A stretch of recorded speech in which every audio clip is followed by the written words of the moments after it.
Well, hello, ladies and gentlemen. It's your buddy Eric. I'm fixing to drag this rear end out of this Rancher and show you just how easy it is. I've already undone the two brake cables. You've got a vent hose right there. You have a vent hose right here.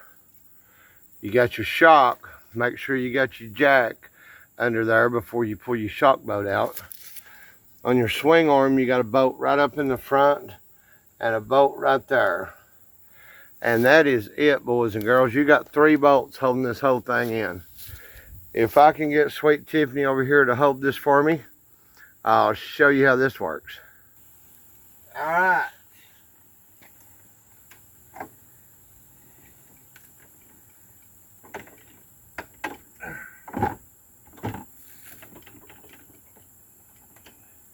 Pause it again.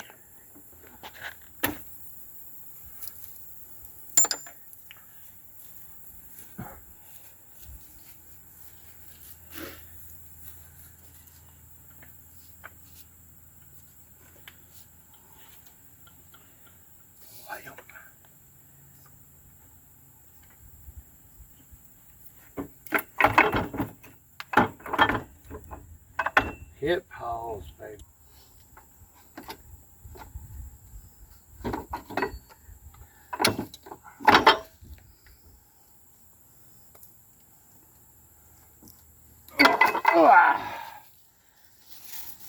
Look at that, ladies and gentlemen. It is just that easy. 3 bolts and it is out.